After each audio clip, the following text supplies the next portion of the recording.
one here. Oh, I think we're live. Okay. Yay, our first time on YouTube. So we are talking today. We're here with Saul Klein. Hey, Saul. See ya. The father of technology for realtors, I guess.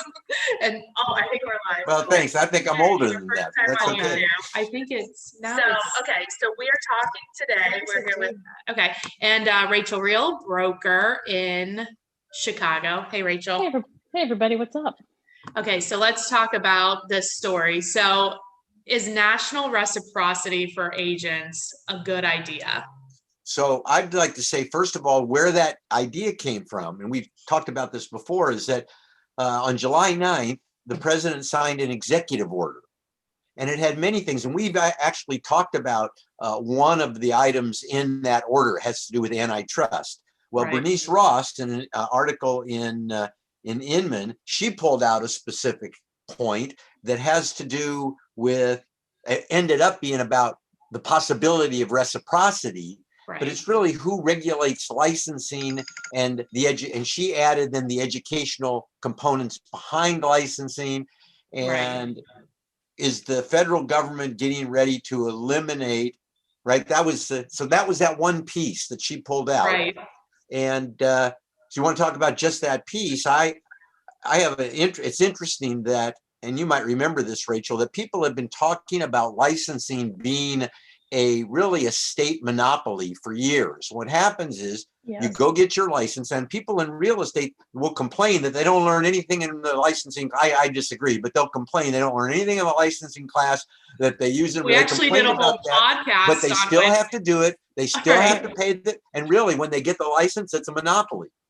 It's a state-run monopoly, and it doesn't guarantee that that person's any better than somebody that doesn't have. So there's this is an old conversation. Right. And it's about, is license, and we used to have these conversations about continuing education. John Riley and I have always felt that continuing education is a waste. Before there was continuing education, we took classes because we wanted to, and there were classes that taught us something, and there was value. And that, what happened when they instituted continuing education, what became important was not what they learned in class, but did you get CE credit? Oh my God. That kind of defeated for us as educators, the whole purpose of this. Now, if you look at this executive order, and this is really important because Bernice is right, that a possibility could be, and remember we talk about this, what's currently possible in your business than if it were impossible, or what's currently impossible, and if it were possible, it would fundamentally change the way you do business. What if licensing wasn't required anymore? Oh, good Lord. Well, but even just I mean, that is definitely, I mean, that happens though in other countries all the time. Licensing in other countries many don't even have, right? Mexico, it's not required, even if that's right there. And if the government deems that the current system is actually anti-consumer, and this is an executive order, so people have to go back and understand how powerful executive orders are, right? Remember when President Obama was president, I guess a lot of presidents, they say, well, Congress doesn't cooperate with me, so I'm going to run by the pen. Executive. So when the president signs an executive order, that's just as good as law, as long as that person. So let me back up. So the article in Inman was about national reciprocity. So basically saying that it's basically it's not a national license. It's not a state license, but it's all reciprocal. So as an agent, like Rachel and I and you, if we were going to go get our license in a different state, we wouldn't have to basically start the whole thing over. We would just take maybe the law portion or something like that. Take the state-specific portion and not have to take the whole class all over again. Not the national stuff. Well, in California, that's the way it's always been. You take a national exam and you take a California exam to become a broker. You take them together. Now, but again, what she was referring to is an executive order, which doesn't say we're going to come after, and this is exactly what the government's going to do. It says that the FTC and the DOJ need to give this high priority and look for where these types of things inhibit commerce or are antitrust or anti-competitive. And in many cases that you can make a case for, it's anti-competitive if you have to get a license every place that you travel to. And currently, Well, I mean, read Bernice's article. She makes a case for, and there are states, and she outlines it, where there is reciprocity. Well, in Right. Ohio and Kentucky, because I'm licensed in both, if I got my Ohio license, then in order to get Kentucky, I just had to take the law. That was back before I think last year it changed. But if I was licensed in Kentucky, I would have to redo everything for Ohio. There was no reciprocity going the other way. But let me ask you, did Biden actually sign this, or is it just up for signature? No. So it's an executive order. And that's why you have to go read the executive order. It says, I'm directing so remember that the federal government, the executive branch, has great power. It has the Federal Trade Commission. Well, start out with the DOJ. That's the prosecutor. Right. You ever watch Law and Order? And they got the prosecutor guy. So the prosecutor, but you got to have somebody go out and collect your data. That's the FBI. They collect it for the prosecutor. The prosecutor is the DOJ. When you get and then who enforces for the prosecutor? The Federal Trade Commission. Right. And then there's another enforcer, that's the IRS. So the federal government, the president is in charge of the executive branch and says to his branches, and that's what this is. It kind of lays out, this is what I want all my branches to do. I want you to look for antitrust. I want you to look for where this interferes. This is like one of the ways that they're saying, is this antitrust? Or is this in the way of, empowering consumers, or does it not empower consumers? But by this, they mean a state-specific license, and anytime you move to a new state, having to take the entire course as though you've never been licensed, right? That's the right. I think that's part of it too, is that they were referencing the fact that if this were the case, then if there were no reciprocity, then if I were to go to California, I'd have to take the whole class over again, which then essentially only benefits the companies that do the education. They're the ones just continually raking in the money. I'm looking for the paragraph. But that doesn't make any sense for people that have been licensed for years. If I want to go to Ohio, why am I taking the whole entire course all over again? But just because you're licensed for years doesn't mean you know what you're doing. No, but at least you've taken, like Saul said too, in Illinois, it's the same way. I go sit for the exam and there's two portions. There's a federal and a state portion. And I can pass the federal portion, but maybe not pass the state portion. And then if I have to go back, that's the only portion I have to do. Okay. So, I mean, really, if I go to Ohio or Kentucky or any of those other states, I should be able to go in there, take an abbreviated class or something that would allow me just to get that information for that state specific. I mean, if we're going to fight about that piece, I don't think it shouldn't just be like, are you licensed in each state? Then there's an assumption of your ability to help the public at a high level. Yeah. So again, even without reciprocity, though, I mean, Jesus, you could look at any state as an example and say, just because there's 40,000 people in the Chicago area that are licensed doesn't mean that they're all equipped to help the public what people have to understand. The federal government has policies and procedures and hot buttons and cold buttons, and often that depends on who's in office. Sure. And if you look back historically, what you'll find is the real estate industry has always been, in the eyes of the government, anti-competitive. Now, the way in which and who's in office at the time, is it a more pro real estate industry administration that's going to say we're not going to or is it a less? What are the policies that that need to be accomplished? And what an executive order, and again, the executive order is very interesting. It's not just real estate. Talk about technology and remember the DOJ broke up AT&T. So they have these great powers. And so this executive order is reinforcing the direction. Right. And a bigger thing. Yeah. And what could some of the outcomes be? And one could be national reciprocity could be one of the outcomes. We're in a long ways from there. But then to your point, it's like, what was the question you asked before? Like, what if what's currently possible, or what's currently possible in your business? Licensing. Like, and if it were impossible, it would fundamentally change the way you do business. Or what if there was a license, but it was like international? But then it's like, Well, see, then now you're into a whole constitutional issue almost, right? What is the state responsible for and what's the federal government? Now, you could, at this point in time in history, say like interstate commerce and real estate really should be, right? But not when this first started. There was no licensing prior to like 1906, or the licensing was first enabled for consumer protection. Okay. And licensing isn't saying, okay, now you're an expert in real estate. Licensing is basically the state thinks you know enough of the terms, right, to where you can go out and trip over yourself if you want to, or if you can put a deal together, go ahead. But you know enough of the terminology to do. We're not going to let you work on your own. You got to go work for a broker. Right. But right. So the licensing is like this consumer protection, and what really is built up around it is a whole business of real estate education, which really received a boon when continuing education got thrown onto the table. Well, and Rachel and I have talked about it a lot, like an apprenticeship program for agents, because it's like, I mean, you are similar to a structure of an appraiser, and how an appraiser becomes licensed and then works under someone else for. And whose responsibility is it, though, to make sure? Right. And then it's state regulated. States have their own laws. But the federal government can say, but in areas where it's anti-competitive or it harms the consumer, right? Where it does these kinds of things. It depends on what you want the outcome to be, right? So like, and it depends on your perspective. So if we are all saying like, what is the best for the consumer? To me, it makes sense to have a licensing situation, but coupled with training.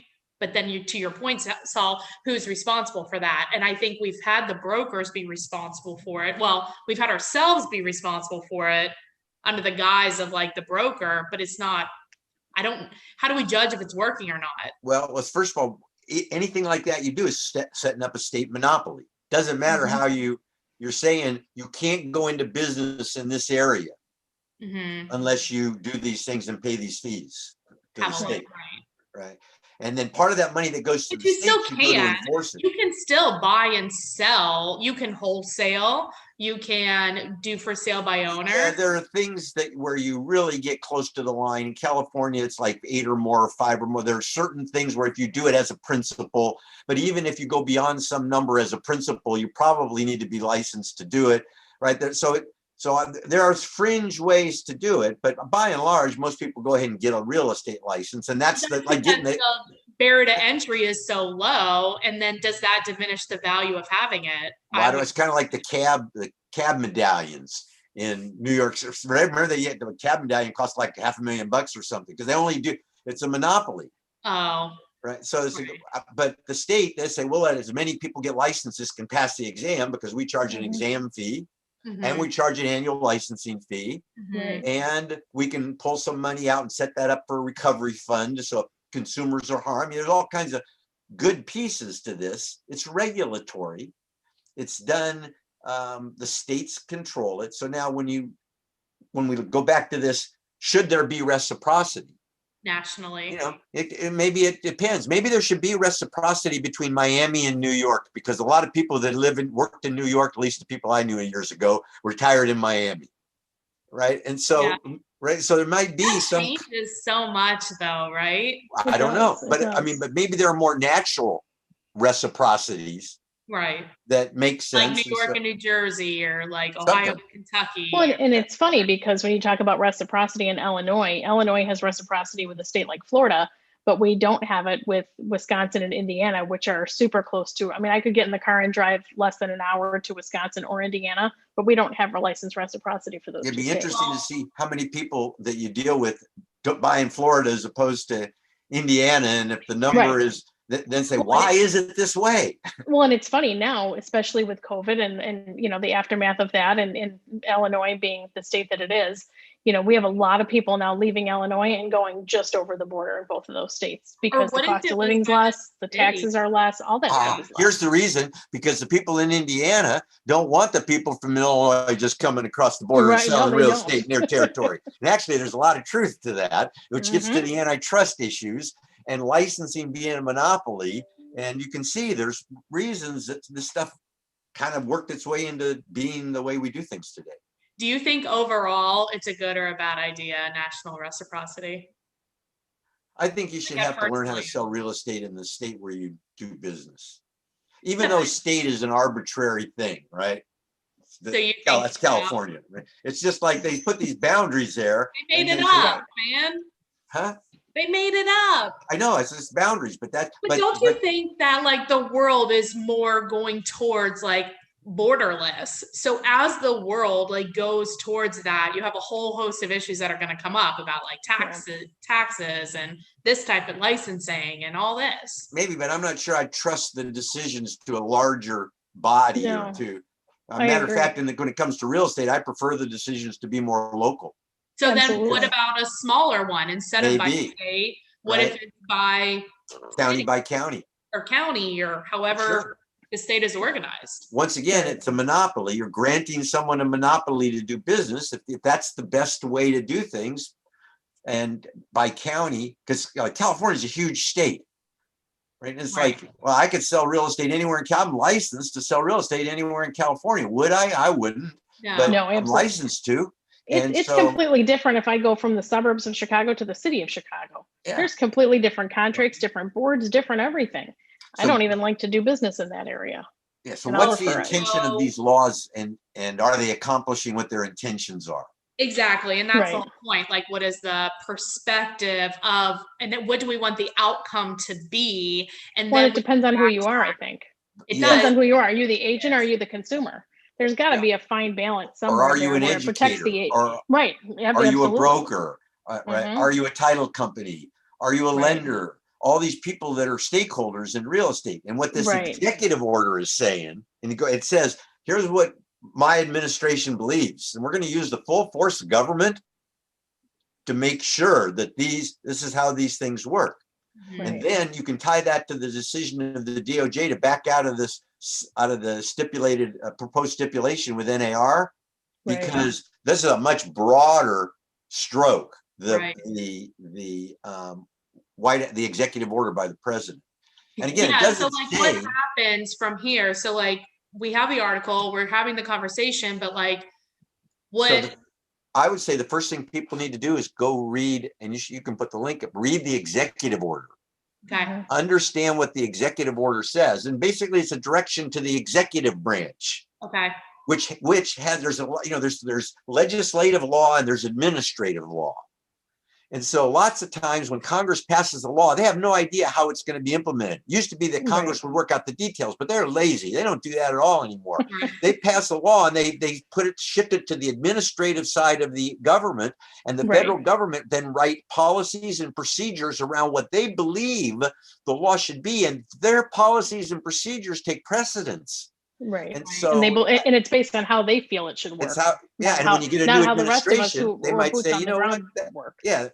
New administration, that's not so important to us. Right. We won't enforce that. Oh, that's very They're looking big picture, whereas the administrative rules are a lot more narrowly focused and made by people who aren't selling real estate. Yeah. Look at the executive order, donate to RPAC. So first thing, look at the executive order and then look at the article and then read, because Bernice's article will make more sense. When if you look first at the executive order, right? And then you can read, go, right?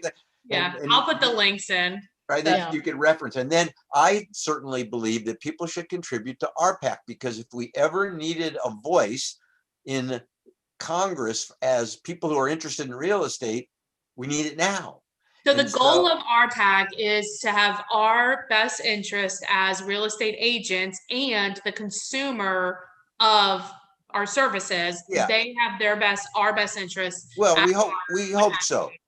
Yeah, we hope so, and we take the good with the bad. Well, that's been the path. I mean, in general, sure. Yeah, exactly. So and there's so many issues. Sometimes you end up taking it in the shorts for one you didn't, right? Just because you can't. I had somebody the other day. I was on a call. He said, "Well, how come NAR didn't do this? How come NAR didn't do that?" And I said, "Well, you know how RPAC exists? Contributions." Yeah. And so they can only do things based on the money that they raise primarily. And so how many realtors, don't give any money to RPAC and complain about what gets accomplished all the time? I just don't think, I think most of them don't know. They don't, well, that's what it is. They don't understand. So you're borderline, no, you don't think national reciprocity is a good idea. I'm borderline, yes. All right, Rachel, you're a tiebreaker. No, I think it could serve I think it could be done in a way that it serves everybody. I don't think as agents, right, no, but I don't think as agents it's fair to say, hey, if I'm going to go across the street in some places, if you're on the northern border of Illinois and Wisconsin, and I'm going to go right, if you're going to walk to Kentucky, I'm going to walk to Wisconsin. There is no reason that I should have to spend that much time going through an entire course as if I've never been licensed just to continue to do business there. That doesn't make any sense. It's ridiculous. It seems a little over the top. You're potentially pro. How about driver's licenses?